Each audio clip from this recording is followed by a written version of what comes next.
তো এখন আমরা একটা ইন্টিগ্রেশন শুরু করব। তো ফার্স্টে আমরা ইন্টিগ্রেশনটা দেখি। ইন্টিগ্রেশনটা এরকম যে dx by x plus x root x এবং এটার পুরোটার উপর রুট এক্স।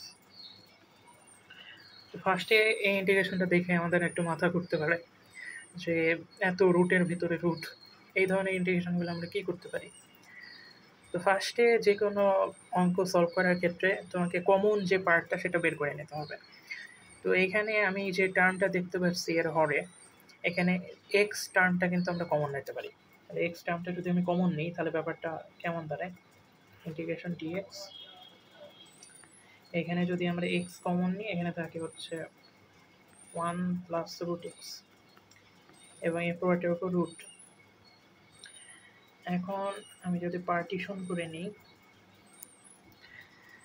এখন এই যে DX by root over x into 1 plus root x, এটাকে আমরা দুইটা অংশে স্প্লিট করে দিতে পারি, অর্থাৎ দুইটা অংশে গুণ আকারে স্প্লিট করে লিখতে পারি।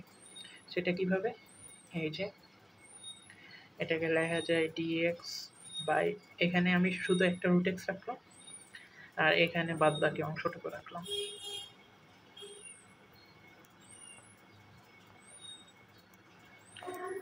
এই ধরনের ক্ষেত্রে আমরা আগেও দেখেছি যে হরে যদি রুটযুক্ত কোনো টার্ম থাকে সেটাকে আমরা জেড স্কোয়ার ধরে নেব।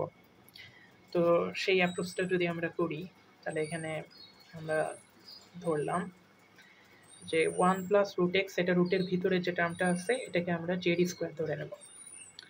এবার উভয় পক্ষকে আমরা যদি ডিফারেন্সিয়েশন করি, 1কে ডিফারেন্সিয়েশন করলে 0 এবং রুট এক্সকে ডিফারেন্সিয়েশন করলে আমরা জানি 1/2 রুট এক্স হয়। আমি জেডকে ইন্টিগ্রেশন করলে হয় 2z dz।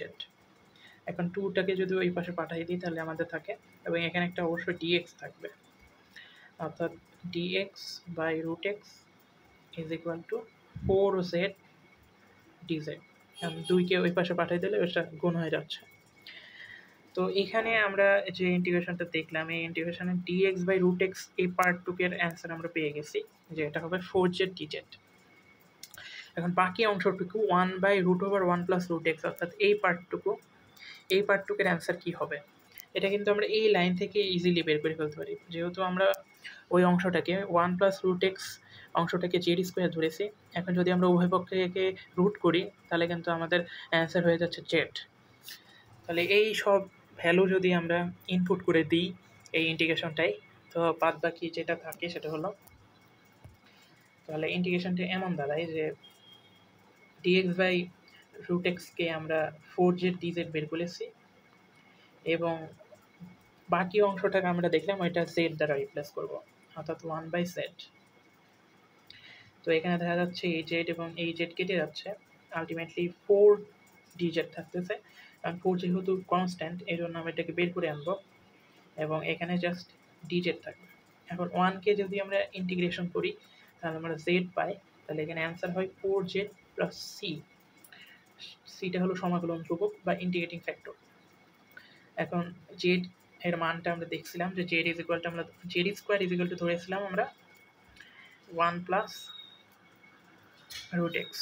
এখন জেড এর মান যদি আমরা বের করি এখান থেকে তাহলে জেড হয় হচ্ছে √1 প্লাস রুট এক্স। তাহলে এই মানটা যদি আমি বসাই দিই তাহলে হয় 4 into √1 plus root X plus C. এটাই হলো আমাদের যে ইন্টিগ্রেশনটা সেটার অ্যান্সার।